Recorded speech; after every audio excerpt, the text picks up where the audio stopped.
Hi guys, it's Kelly here and I'm back with another video. Today's video features two stamp sets from Gina K's newest release for August 2022. I am using the Beautiful Leaves Stamps and Dies and then the Autumn Branches. And we are going to be doing a new technique that I haven't seen anywhere else. So I don't know if this is like totally new or I just missed it.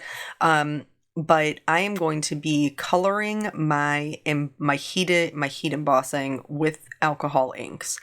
And so I have two different alcohol inks here. I have the traditional that have no shimmer, so like the Adirondack alcohol inks, and then I also have alcohol pearls, which have shimmer in them.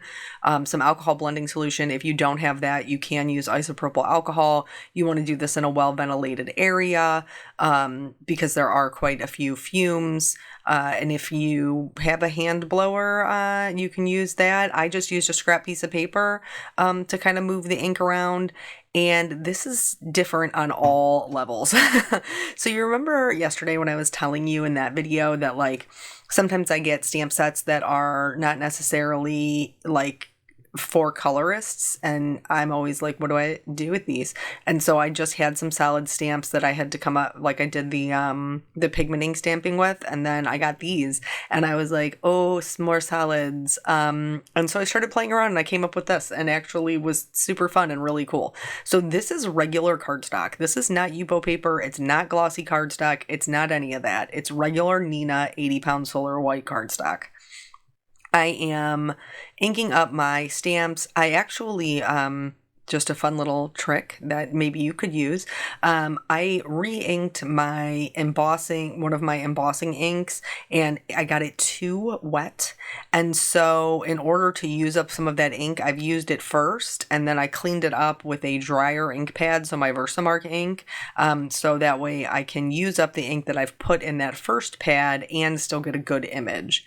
So here I'm stamping that down using just clear embossing ink, and then I'm going to do a combination of clear embossing powder, that's what you see here, which just kind of traps the color underneath it, and then I am doing a white embossing powder. So I'm doing a combination of the two, and they do give two different looks. The white is much more noticeable, the clear is much more subtle. But I actually think I like the clear better. I do like the combination of them, and that's why I used it. And I used it on both cards that I'm making today.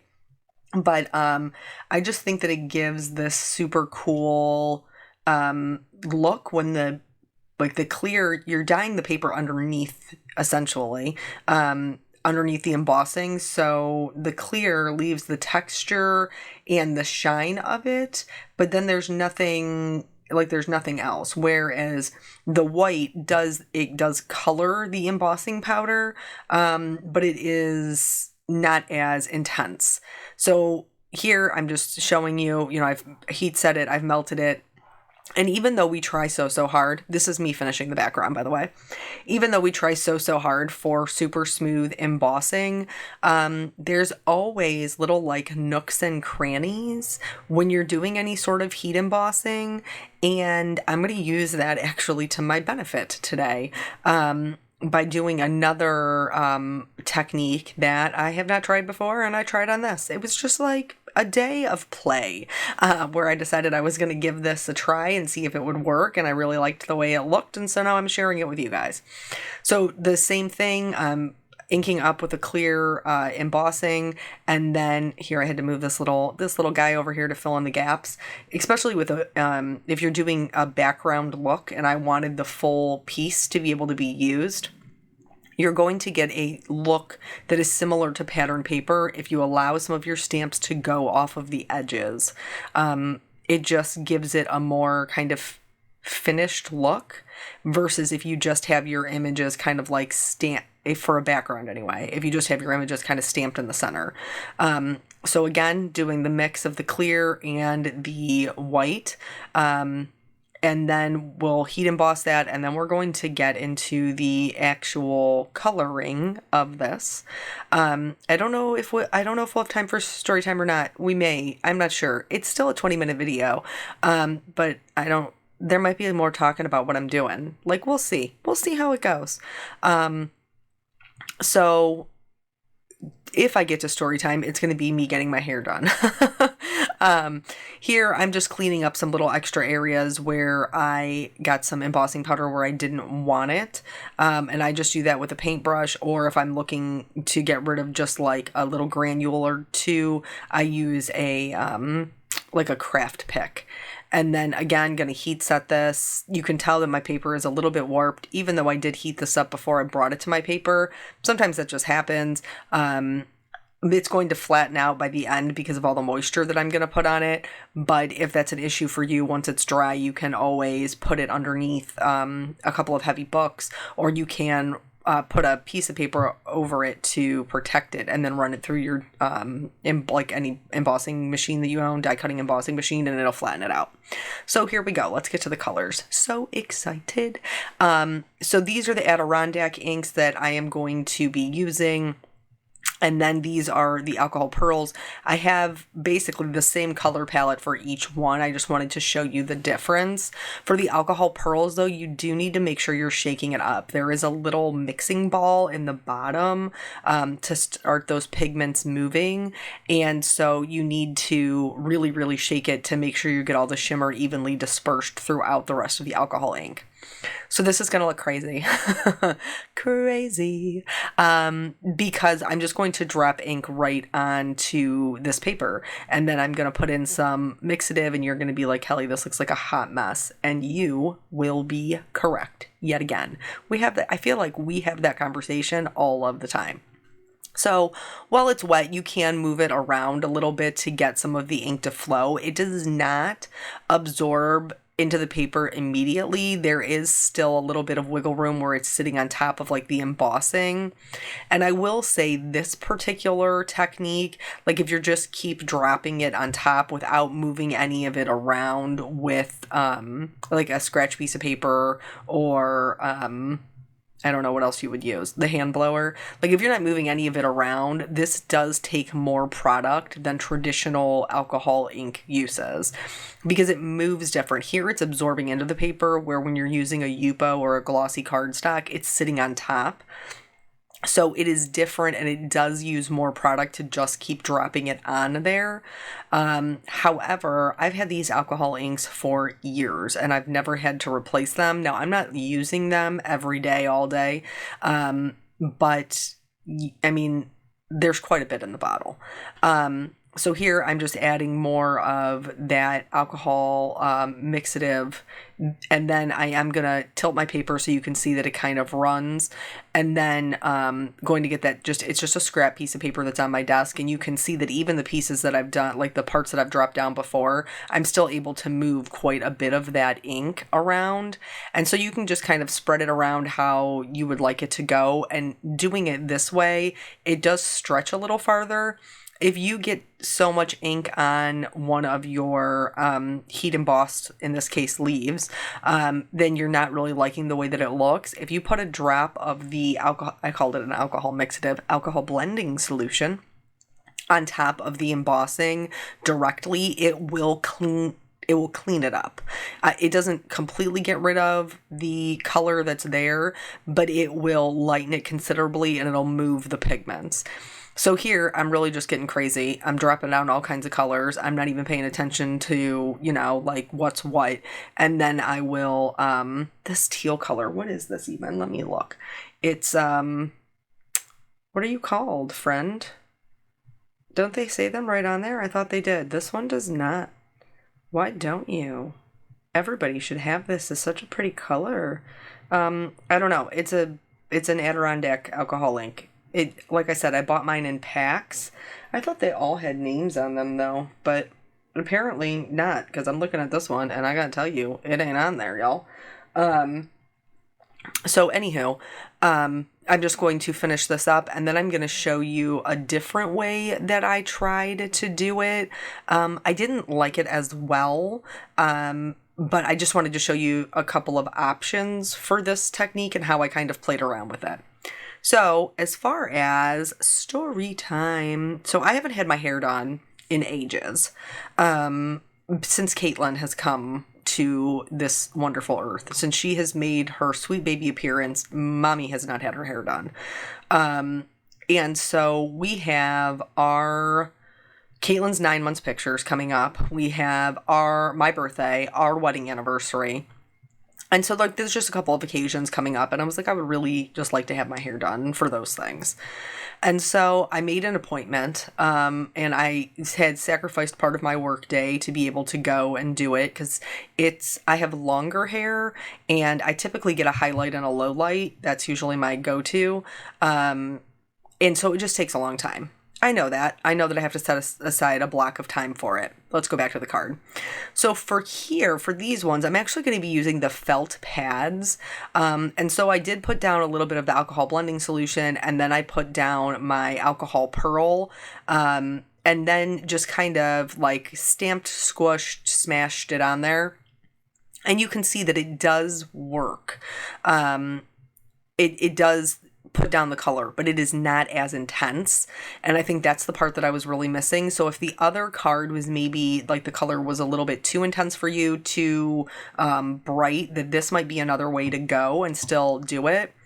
Some of you might be asking, if you're not familiar with alcohol inks, why I'm doing this on a regular cardstock. And let me tell you, because heat embossing on Yupo paper is extraordinarily challenging, because it's not real paper. It's like a plastic, like a polymer paper, and so the heat that it takes to melt the embossing powder can melt the Yupo paper.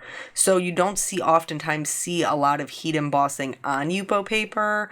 I have done it and done it successfully, and honestly, I have another video later this week that's going to show it. I didn't mean for them to both come out in the same week, but they did, and here we are. So if you're interested in alcohol inks, come back.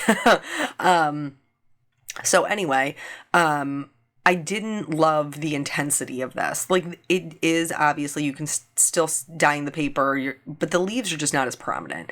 Part of that is because of the shimmer and the alcohol pearls, and part of that is because of the application. And so now I am going to use some of the alcohol pearls still. I'm also going to use some of the darker colors that I did before, because you guys know that I like my cards to be matchy. And so I'm just going to work on this background until I'm happy with it. So anywho, the last time that I got my hair done, I did my traditional highlight, low light, and a very little bit of a trim. And the girl that I went to, I had not gone to before, and she did my highlight and she did my low light, and then all of a sudden she's putting color on my roots. And I was like, but why? But what's she doing? She was like, well, you have a little bit of grays, which I do. I do have a little bit of grays, but that's the reason why I get a highlight and a low light. Because you know what? My sparkle just blends right in there, y'all, and I don't have to worry about it. So she kind of did it without saying anything to me, and I wasn't really a big fan of that. Because obviously if you're doing an all over root application, that's an extra cost, which I thought was super kind of uncool, that you wouldn't make sure that somebody was okay with it, but whatever. And then she said that she pulled my color from the chart of the girl I had previously seen, and there's no way, because my natural hair color is like a level somewhere in between a 5, 6, 7, like a neutral, and the color that like she put on my roots was like a strawberry blonde. So I'm not sure. I mean, I know my last name's Taylor, and maybe it's very easy to mix that up, but girlfriend, that was not my colors. But whatever, like, it was what it was. It wasn't the worst thing ever, and I'm really way more flexible on my color than I am on my cut. Like, if you cut off 2 inches of my hair, we're gonna have a problem. But if you lean a color this way or that way, typically I'm not gonna have too much of an issue. And so today I went to go back to my normal girl. The reason I couldn't go to her before, by the way, is because she had COVID. We have to go back to the card. So here, this is so fun. If you've watched my previous alcohol ink videos, you know that I was all about putting the gold foil on the sticky parts of the Yupo paper. If you haven't seen that, I'll link it at the end so you can check it out. So I really wanted to be able to do that and kind of use up my gold foil that I have just kind of laying around.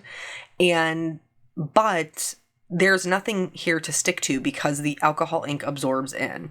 So I'm going to use my Gina K Connect glue and this little paper piece, which is actually for blending Gamma Sol, but you can sharpen them, and that's how I'm going to get rid of the glue. So anywho, I am using this to selectively apply some of this Gina K glue onto my leaves. And then while it is still tacky, you don't want it to be super wet and you cannot wait until it dries. But while it's still tacky, I'm going to rub on this foil, and you can see that it like sticks to the texture of the heat embossing and gives the leaves like this super realistic texture that you would see in the leaves, and I love it so much. Like it is a little bit time consuming to put down the glue and then kind of spread it around like for each individual leaf.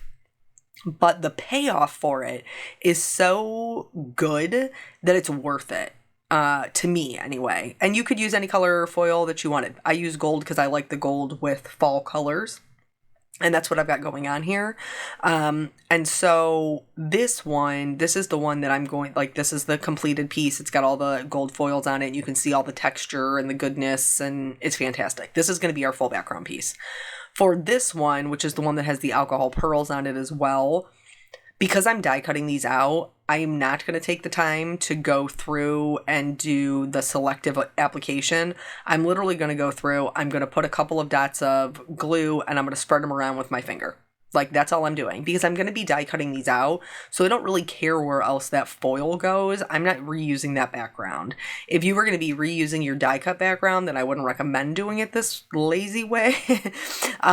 Leave it to me to come up with a technique and then to come up with a way to do it that's so super lazy. That's where I'm at.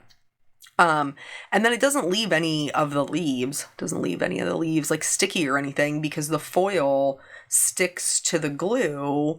And then when the glue dries, it's not sticky anymore. So there's no worries there. So anyway, once I'm done with this, then I'm going to die cut them out and then we'll start kind of building our cards.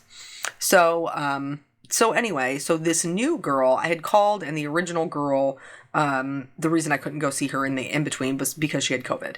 And then, so this girl, my original girl did not have, and it's a totally different salon too, to be honest, didn't have any room, but they brought on a new girl and they're like, do you want to try her? And I'm like, you know what? I've been growing my hair out for like 9 months, y'all.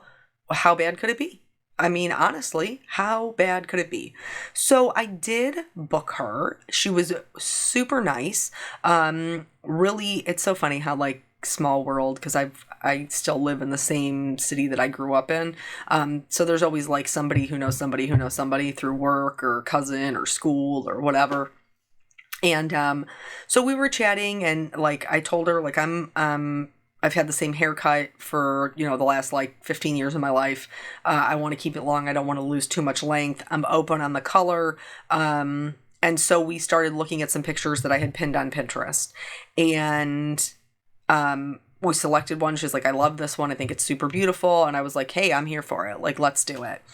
And I don't know what happened. I do not know where it went awry. I think at some point in us chatting, maybe she forgot what she was doing. I'm not sure. Because she was going to balayage it. Like I was going to, just where you paint it in. And she was like, I don't even think you need a full highlight. Like I'll do some framed pieces around your face, but you've got so much blonde here. Like, I don't think that you need that. And then, we'll do some lowlights to kind of break up your blonde. And I'm like, okay. Sounds good. She's like, plus you already, you have so much blonde here, like the whole thing should be pretty broken up. I have to go back to the card. So now I've trimmed that panel down. I've adhered it to some Gina craft colored cardstock because I don't know, craft comes out in fall, guys. I can't help it. I can't. It is what it is.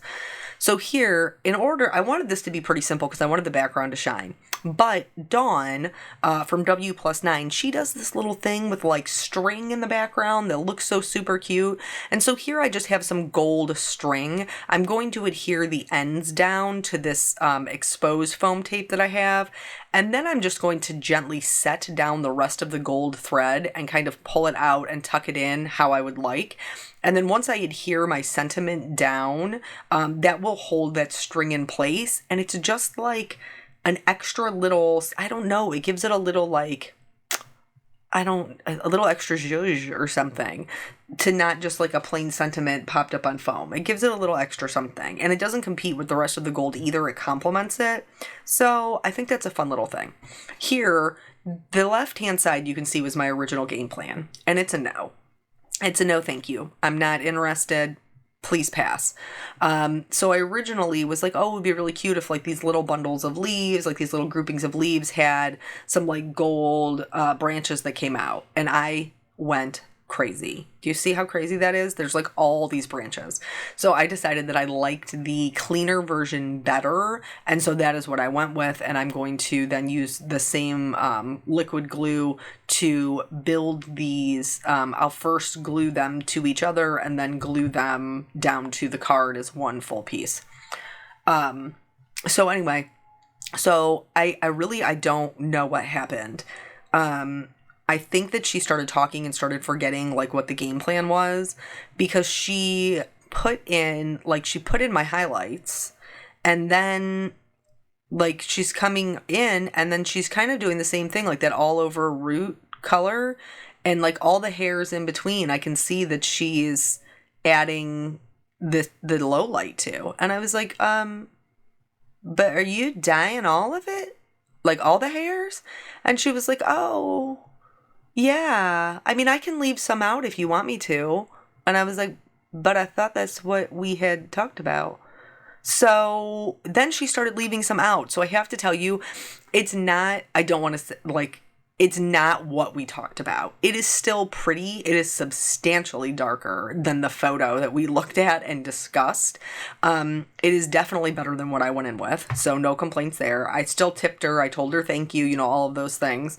But it definitely was not the original game plan. It is much closer to my natural hair color, which will make, the next 9 months of growing it out when I don't have any time for myself and I can't get to the hair salon much easier. But yeah, it's definitely different than what I would normally do. There is still some blonde in there, but it's definitely a little darker than I have been in a long time. So anyway, I'm just trimming off these pieces that are hanging off the edges, and then I'm going to add some clear gemstones, dewdrops, what have you, to accent the sentiment, and then both cards will be finished.